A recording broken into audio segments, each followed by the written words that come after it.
Okay, so yesterday we spoke about perspective. Who had just raise your hands, who had an opportunity to practice perspective on someone else? Okay, we have one.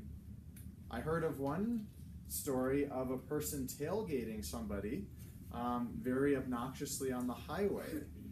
So, and this person who was being tailgated looked behind and saw a young man in the steering wheel of this car, or behind the steering wheel of this car, and he was driving reportedly as a maniac, swerving in and out of traffic, and then later on had a blown tire. So let's talk about perspective on that situation. Could that person have had a wife or a loved one in the hospital that he was trying to get to? Could that person have had a fire alarm at their house or a burglar alarm at their house? Could that patient have had a call that they had to get to the bank to sign closing documents? They had to do it today, or just get to the court, or to some really legitimate reason. Maybe not to drive recklessly, but perhaps a legitimate reason to be in a hurry. So it's a perfect example of when we look at a situation, what do we bring to it? Because all of us look at young people driving and say, oh, they don't know what they're doing.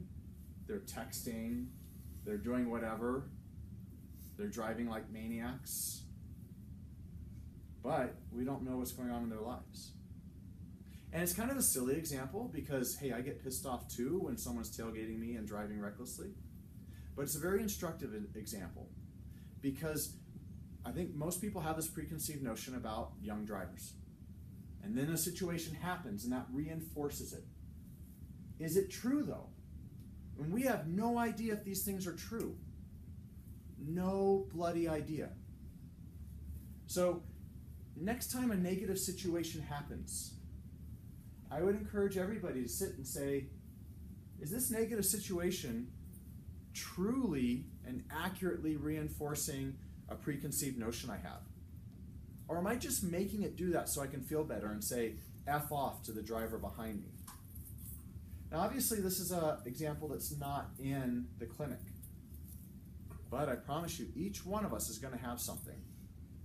Knowing me, I'm probably going to have 10 things because I'm working on it. It's something I'm working on in my life that I'm going to have reinforce.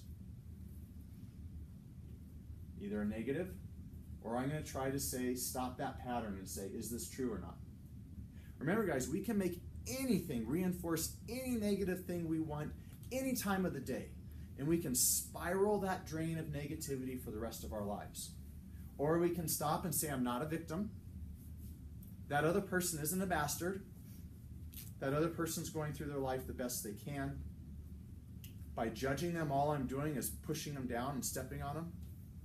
Or can I look at them and can I say, what can I do to help them today? We are in the business of helping, right? That's what we're supposed to do.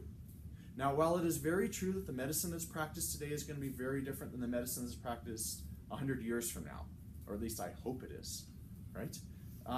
We are doing the best we can now. So let's do the best we can now, today, without grinding others into the ground. Instead of lifting them up, what can I do for you? What can I do for you? What can I do for you? You know, when I was in the military and I got back from deployments, I wasn't quite in the right headspace for quite a while. Maybe I was driving because I had some bad stuff in my head, bad images. Maybe I needed somebody to give love instead of the middle finger. So let's try to give love today. Let's remember, each person that walks through that door is a person. They're not a disease. And each person who walks through that door, I promise you, has loves, joys, hurts, things they're trying to work through. Let's open our hearts and see if we can encourage that. Let's have a great day.